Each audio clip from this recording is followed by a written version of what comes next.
Good night, everyone. This is U.S. Immigration Attorney Sharifa Tharpe. I am here live to answer your U.S. immigration related questions. So go ahead and put your questions in the comments. Let me formally introduce myself. I am U.S. Immigration Attorney Sharifa Tharpe. I help clients to get their green card and status in the United States. I also come on here every night at 9 p.m. to answer your U.S. immigration related questions. Now, I know that if you are going through the process, you're thinking about going through the process, even if you have already been through the process and you have additional questions, you have a question. And so go ahead and put those questions in the comments. I usually come with a topic to talk about. And tonight I am going to be talking about going from the 2-year green card to the 10-year green card. What is that? What is a 2-year green card? And why what's the whole process of going from the 2-year to the 10-year, especially in marriage-based cases. So if you don't have any questions, but this is a topic that interests you, you can also join in. But I encourage you to put your questions in the comments. If you have a question, keep in mind there are no dumb questions. There are no limitations on the types of immigration questions you can ask. And chances are, if you have that question, there are many more individuals that have the same question as you. So by asking your question, you're actually helping me to provide you information you and other people care about. So go ahead and put your questions in the comments so I can start answering your questions. In the meantime, let's talk about going from a 2-year green card to a 10-year green card. So I'm talking about the marriage-based 2-year green card. Usually at the time that you're approved for permanent residence, if you have been married to a U.S. citizen or legal permanent resident for less than 2 years, then you will get a 2-year kind of a temporary, a conditional green card. Now, the reason that was implemented, the 2-year green card was implemented, was to avoid marriage fraud. And so it gives you a 2-year type of probationary period where you have all the rights of a permanent resident during the 2 years. You can travel as a usual 10-year permanent resident can. You can work as a usual 10-year permanent resident can. However, in this case, though, you do have to renew it at the 1 year, 9 months. So 90 days before it expires. Within 90 days, before that 2-year green card expires, you should be applying to renew the green card. And in addition to that, you're going to have to jointly file with your U.S. citizen or resident spouse. And that's, of course, at the point where you have to prove that, yes, we're still married, the marriage is real, we're still going on building our lives together as a married couple, and it is indeed a bona fide marriage. That way, they're at the point that they're convinced that this marriage is real and that it's bona fide, you didn't get married just for the green card, then they can approve your application to renew from a 2-year green card to a 10-year green card and give you the 10-year green card. So that, in a nutshell, is what the 2-year green card is all about. Now, keep in mind that when you're applying for the 2-year green card to the 10-year green card, it's very important that you apply within the 90 days before it expires, because if you don't, then they may not accept your application. And if they don't accept your application, then you are at risk for losing your status and being deported in immigration court.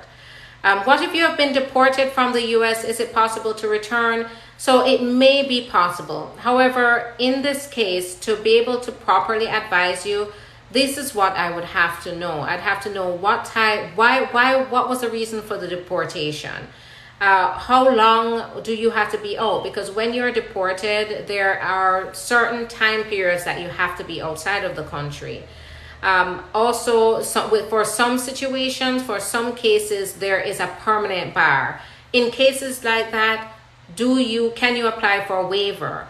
Why do you want to come back to the U.S.? Is it for a temporary reason or to get back your permanent residence through a qualifying relative? And if so, if you want to get your green card to come back to the U.S., do you have a qualifying relative that can help you to qualify for a waiver? The waiver is like forgiveness for the past violation. So as you can see, there's a lot of information that I do require in order to properly advise you. But what I can tell you generally is that it may be possible, but I would definitely need to speak with you in a consultation to determine whether you qualify, whether you're still inadmissible, whether you qualify, what were the facts involved. Now, if you really would like to get an evaluation on whether it's possible to return based on your particular circumstances, you can always go to the link in my bio, go to the website, call the number there. There's a scheduling coordinator who is available up until 11 p.m. to take your call and schedule that consultation. Just got married in overseas and want to file for my husband. How long will it take to bring him? So I would say prepare for an 18-month to a 24-month process. 18 months is average. Now keep in mind that the time frame I'm giving you is estimates based on my experience and based on my observations. However, processing times can go longer. It can be even shorter. But prepare for an 18, since you're at the beginning process, I usually tell my clients prepare for an 18-month process. And sometimes, unfortunately, there are things that get delayed, especially when you do file on your own. Sometimes you get a request for evidence. Sometimes the case gets rejected. Sometimes you send documents that are rejected and you have to send them again. And every time you submit a document and it gets rejected, it takes a couple more weeks to get back on track. And so that also means a delay. And that's what can drag the process out to 24 months instead. So that is where it's very important to get a consultation and get representation through your process. Get someone who's qualified, experienced to walk you through the process, guide you through the process to do it properly. So it's a smoother process. Now, if you would like to, talk about your particular process, schedule a consultation for sure, and I can help you. I have a question. My father-in-law, he goes to Mexico, so the green card expire on June this year. But he, so Casneda, that question was, he has an appointment the 25th this month. Do you think he'll ever cross the border? They don't retain. So if his card expires, I don't know how long he's been outside of the country. Has he been outside of the country for more than a year? But if it expires, there may be a way to get him back. However, it's important for you to schedule a consultation. Now, one possible way is to apply for renewal. Now, this is general. In general, I don't know what your situation is. I don't know how long your father-in-law has been outside of the country. And so the solution to this problem is going to be highly dependent on that. However, one way is to apply for the renewal. If it's just that his 10-year green card expired, he could apply for the renewal and then use the receipt notice, which usually provides an extension. The downside of that is that the receipt notice can take... if you do it by paper, it can take up to 3 weeks. However, here's the good part. If you apply for a renewal of the 10-year green card online, you will get a receipt notice right away, and that receipt notice usually provides the 18-month extension. And so in that case, you would be able to use that extension to, along with the expired green card, to come back. So if you really would like guidance through this process and to get things going, definitely call, schedule a consultation. Let me determine first what are the circumstances and then specifically tailor my advice based on that. So he's going out this June, so not very long, maybe a couple of months already. Okay. So how long does it take for a green card holder to apply for their sibling? So Divine G, I am glad that you asked this question. Green card holders can't apply for their siblings. The green card holder would have to first become a U.S. citizen and then apply for their sibling, and they have to be 21 or over. Now, the other downside of this is once they become a U.S. citizen and then sponsor that sibling, It's taking at minimum 14 years. In Mexico, it's actually taking around 20 years. So it's not a quick and easy solution to the permanent residence. However, if you and your sibling, if that's the only way that they can get here, and you two are invested, you're going to be invested in the process, then by all means, that may be a way. You should get a consultation if you want to determine other options, but that, in a nutshell, is the process for the siblings. So keep those questions coming. I'm here to answer your U.S. immigration related questions. So put your questions in the comments and I will go ahead and answer your questions here. I am U.S. immigration attorney Sharifa Tharpe. I help clients to get their green cards and status in the United States. So if you definitely have questions related to this, if you have general immigration related questions, don't hesitate to put your questions in the comments. There's no such thing as a dumb question here, and you can ask as many questions as you like. I try to get to as many as I try to get through the questions as they come in. So the sooner the better. So Casneda, you are welcome. And if your father-in-law needs further assistance, needs guidance, you can call 561-405-4889 to schedule that consultation. You can also go to the website, fill out the contact form, and the scheduling coordinator will call you back or your father-in-law to schedule that consultation. Hi there, Nadine. What if you get an appointment for birth abroad and you miss your appointment? Can you get another one?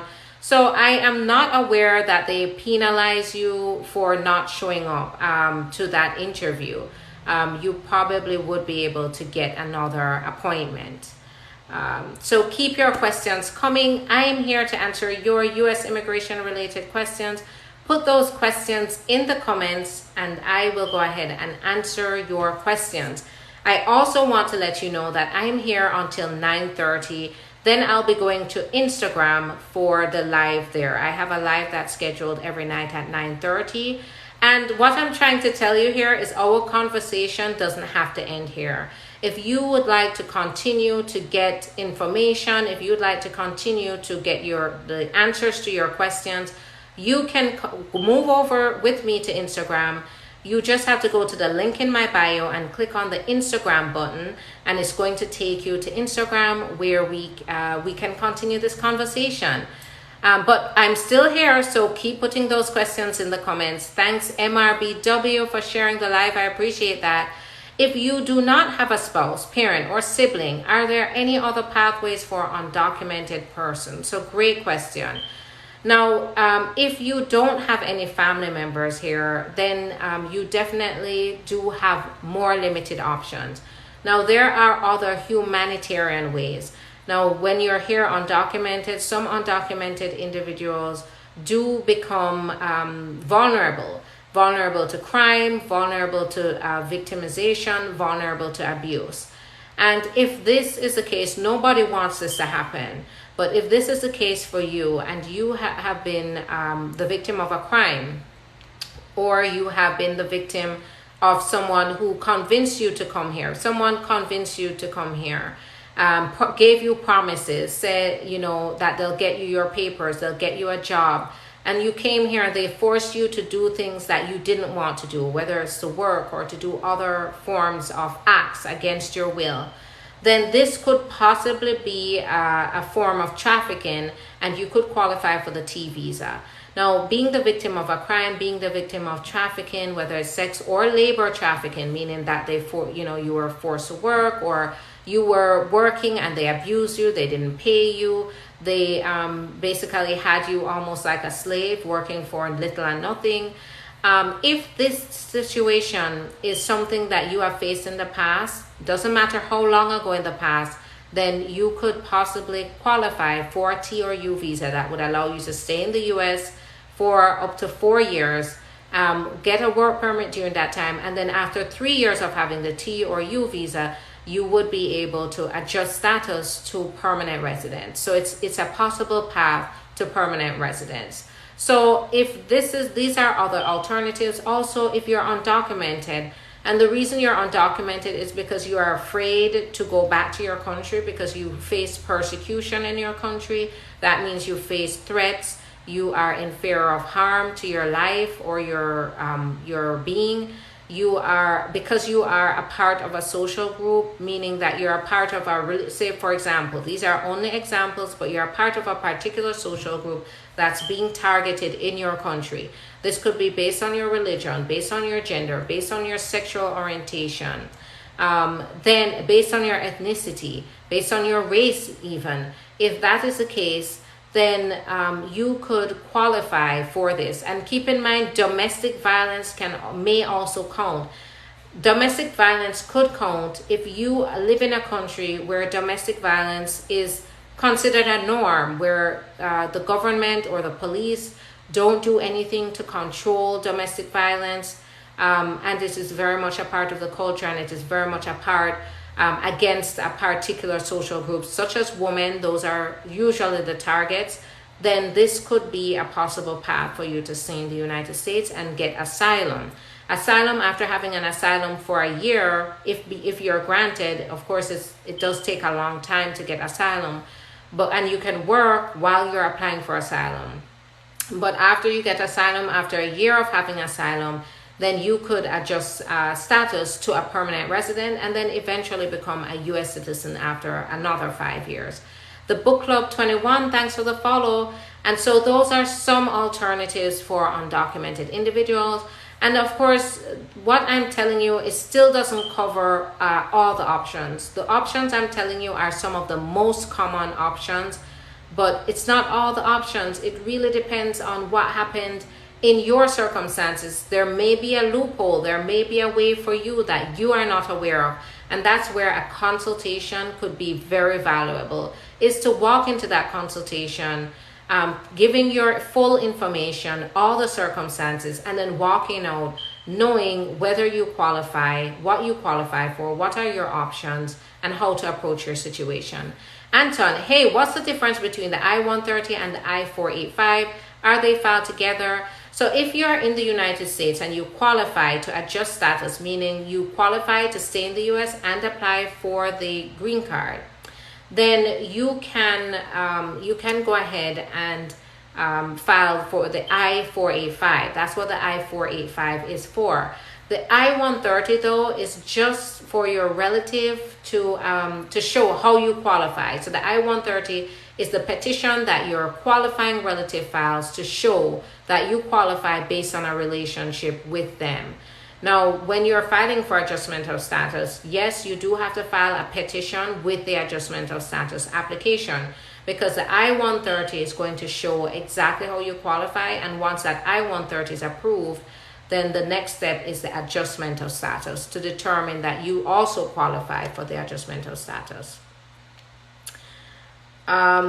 So thanks MRT 4282 for following. I appreciate that.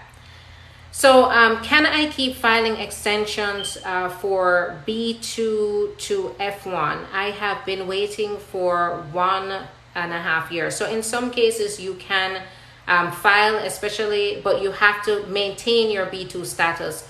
And the way to do that is to file your extensions. However, I don't know how you're filing it. I don't know your circumstances. And so I would need to figure out what you've been doing. How long have you been filing extensions for the 1.5 years? Have you gotten decisions on your extensions? And have you fallen out of status at the time? So there are different factual, facts that I have to know about to properly advise you on that, because it can get complex and you want to make sure that you are approaching the situation in the correct way. So both me and my wife would love to, and I do, that got disconnected. I didn't see what that rest of question was. So can you go ahead and retype your question so I can answer your question, because I would love to answer your questions. So far, these have been all great questions. I want to let you know that I am here every day at 9 p.m. Saffron, thank you for sharing the lives. Me and my wife would love to migrate to Canada. Your best advice, please. So I'm not a Canadian immigration attorney. I only deal with U.S. immigration. And so you'd have to talk to a Canadian immigration attorney for that. Hi there, Amelie. It's nice to see you. So I'm still here, and I'm going to be here for a few more minutes to take your questions. So go ahead, put your questions in the comments. I started out talking about the 2-year green card to the 10-year green card. But one thing, and I talked about the requirement that when it's marriage-based, that you have to file jointly with your spouse when you're renewing for a 2-year green card to a 10-year green card. Unless you can't. Like if you can't because you are divorced or you're filing for a divorce, you are mistreated or subjected to extreme cruelty, or you are going to experience extreme hardship and your spouse is not available to apply with you, then those are ways to apply for a waiver and go on to apply on your own. So Duke Raymond, you're welcome. I haven't gotten any responses, filed 3 extensions so far. I am still in my status. So MRT 4282, it's important to schedule a consultation with me and let's evaluate your situation to make sure that you are abiding by the rules correctly. So keep your questions coming. I am here just for another minute. Now the conversation does not have to end here.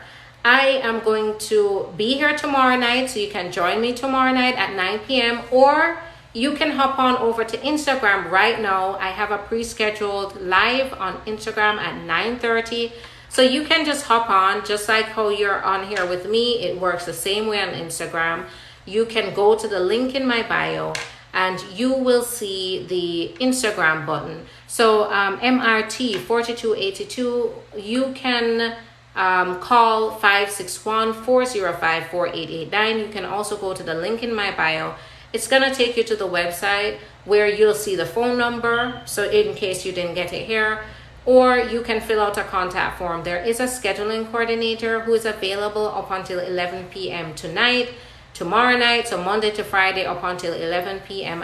and Saturday, Sundays, noon to 5. So what is the system now saying about siblings filing for siblings? So it's taking about 14 years. So that's what's going on. It's very frustrating. So join me on live on Instagram right now, or I'll see you tomorrow at 9 p.m. Hang on to your welcome, MRT, and I really hope I can speak with you to talk about your situation and resolve your issue. Now, I'm going to be here tomorrow if you can't join me on live. If you can't join me on live on Instagram, go ahead and do that now by going to the link in my bio.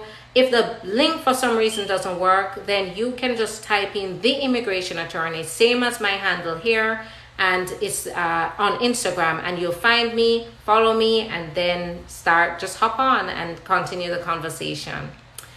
Thank you. So Star Will, definitely I'm looking forward to seeing you. Duke Raymond, thank you for joining in, and I hope to see you again. Thanks everyone for your questions. I'll see you tomorrow. Bye-bye.